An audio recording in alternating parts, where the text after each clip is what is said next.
What is going on at Sydney FC? Perth Glory have just picked up their first away win to the Sky Blues since 2016.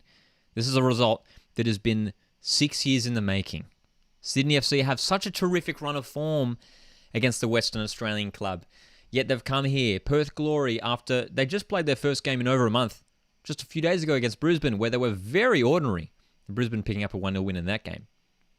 The Sydney FC were favourites for sure heading into this game. And we're lackluster. We're very mediocre in attack. Once again, this is not the first time this happened this season. And we have to talk about it. Sydney FC 1, Perth Glory 2 in round 11 of the A-League men's competition. Oh my goodness. So, look, heading into this game, there were some changes made for both sides. For Sydney FC, when you look at their side, they've got fantastic players in the squad. Fantastic players. And it's interesting, like, where does the blame lie? That's the thing. And we've got the live chat here, and I can see you guys in the live chat. Football State Elite Falcon is here. Connor's in here as well. Where is it going wrong for Sydney FC? Is it Steve Corica? Is it the coach? Is it the players? Is it the formation that they've been playing the same formation for 5-6 years now at Sydney FC?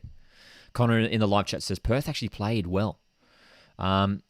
Football State, who is a Sydney FC fan, says we just lost to a team that isn't fully match fit. And that's just what makes it even worse for Sydney FC.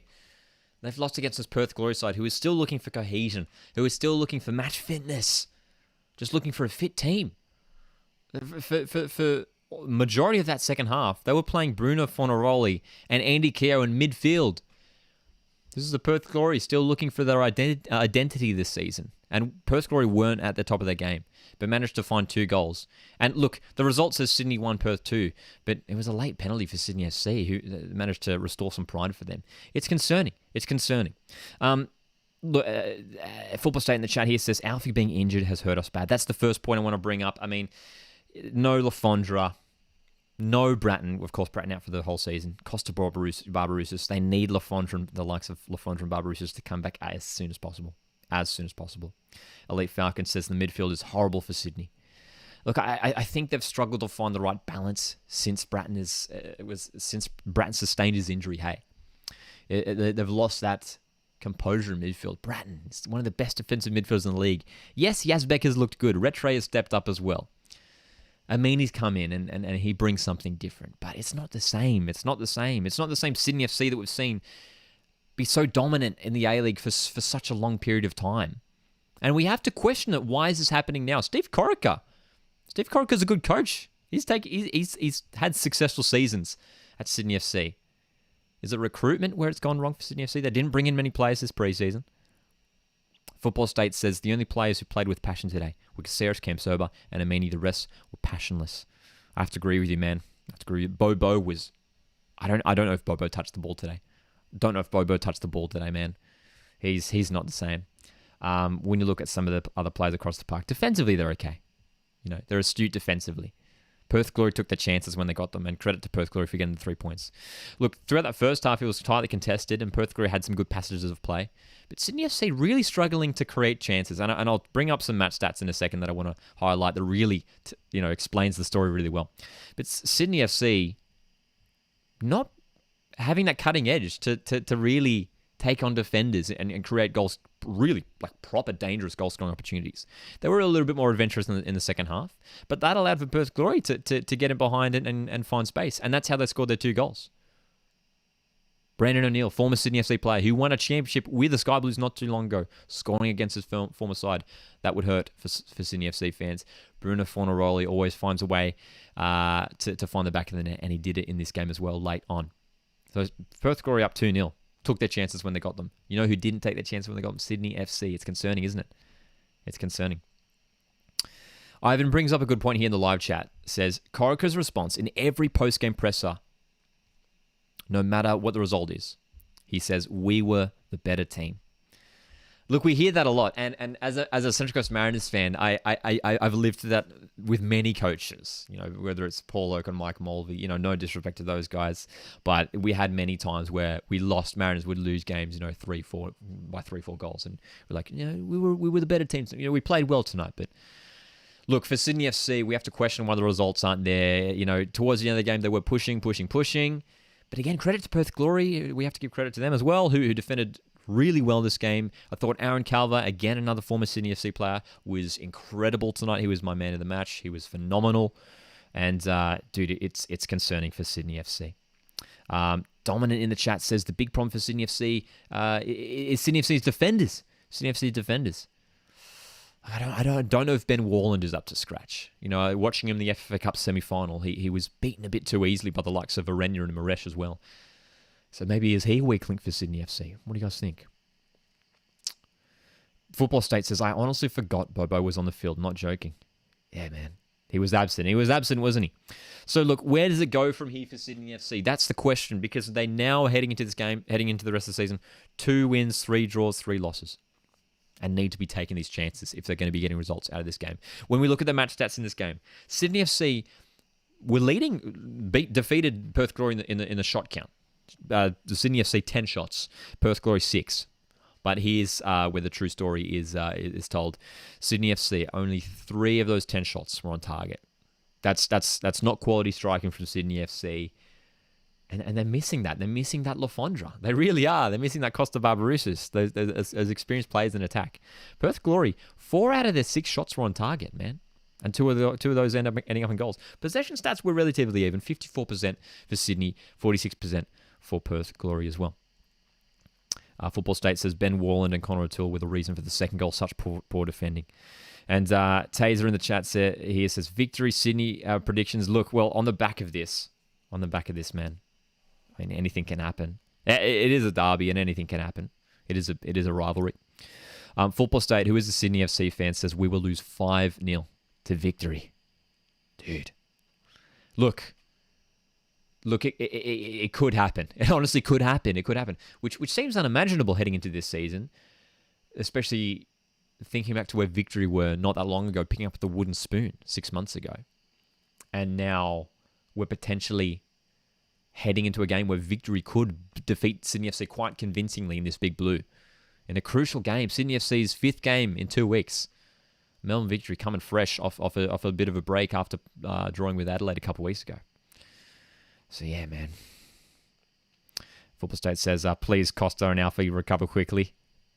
Don't know why Patrick Wood wasn't called up today. That's another good question. I mean, Patrick Wood, in my opinion, has been one of Sydney's best players in attack. They have to be starting him. Patrick Wood at the moment is miles ahead of Bobo in terms of form. I don't know what future Bobo has at the club, if any. He was absent today, and when you have a player that you bring in from overseas, in the A-League, when you bring in overseas, foreign players overseas, you want them to perform. Bobo did that a few years ago. He's smashing goal scoring records in the A-League. He's certainly not the same player anymore. Hey. Taser with a prediction here for the Big Blue, 2-0 to victory. Yeah, man. I mean, I'm gonna say 3-1 Melbourne victory. I'm gonna say 3-1 Melbourne victory. I think Sydney FC will find a way to score a goal. They do still have threat and attack, but not enough to win a game, especially away to Melbourne victory. We've got another prediction in here. Coggett says 4-1 victory's way. Yeah, dude. And more questions coming in here. Chuck says, where was Patrick Wood? Look, maybe he was out injured. Potentially, we can only imagine that he was out injured. Or potentially rested for this game for the Big Blue, maybe. Yeah, man. Chuck says, we look toothless, and our crossing was shambolic. That was the other thing as well. There were a couple of key moments from Ninkovic in particular, and from even Caceres at times. These are classy players. Wayward crosses, just going out of play or sailing straight into the hands of Cameron Cook, the keeper. Look, it's concerning for Sydney FC, thinking where do they go forward from here? That's the question. Where do they go? Where do they move forward from here?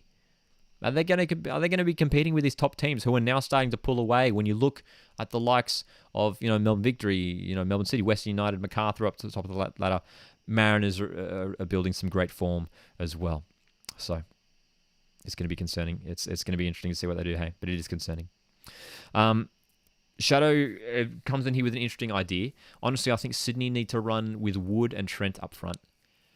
I like that, and that would be exciting. And that is the front line that they did run when they did defeat MacArthur 3-0, which was their best performance of the season so far, which is not saying too much. But yeah, man, I think that would be the way to go. I think Max Burgess gives them something, and I think Cam Sober has to start. I mean, Cam Sober again, even though they didn't get the result, Cam Sober was good tonight. Chuck says, I thought Amini had a good cameo. He came on and he won the penalty. Yeah. He looked very lively, and he brings on something different because Amini, he comes on and plays as one of those defensive midfielders, but drives forward so much, hey. And look, we've got to touch on this one as well, and I'll sign off on this one. A Football State here says Ninko doesn't have the same impact anymore. Milos Ninkovic, this player, Serbian attacking midfielder who arrived on the shores of Australia and changed the league. Didn't just change Sydney FC, but he changed the league. A Johnny Warren medal winner. A fantastic player. And such a successful player for Sydney FC who's got a number of championship medals with him.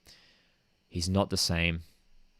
I don't think it's that far. I don't think it's that crazy to say that Ninkovic is done at Sydney FC. I don't think he'll be starting many games for the rest of the season. I think he will be that bench player to come on and bring on something different, and that's how he's been utilised so far this season. But he hasn't been the same, has he? Yeah. So, it's worrying stuff, isn't it? It's worrying stuff. Look, for Sydney FC, when it comes to them and where the season goes forward here, Steve Corica is a good coach, I still believe, and they do have quality to turn it around. What they do have to do now is turn around as soon as possible, because as I just touched on before, the teams towards the top of the ladder are going to pull away very quickly. They really, really are. So, guys, would love to get your thoughts in the comments. Let me know down below. What does Sydney FC have to change? Is it potential? A rumor is going to start to rise about maybe Steve Corica and his role at Sydney FC. Is he the right man to lead the club still? And do they need to change of formation, change of personnel? There's big questions that are coming out of the Sky Blues camp right now. But of course, keep an eye out for some more live streams that are coming up this Sunday night, which is tomorrow from this live stream, doing a live reaction after the Central Coast Mariners Melbourne City game. Hopefully my Mariners can get a win in that game. Have a fantastic rest of your weekend, guys. Appreciate you guys tuning in. If you have enjoyed this live stream, this video, and want to keep up to date to all the other stuff, you can hit like and click subscribe. It helps me out a lot. All right, guys. I'll see you in the next one.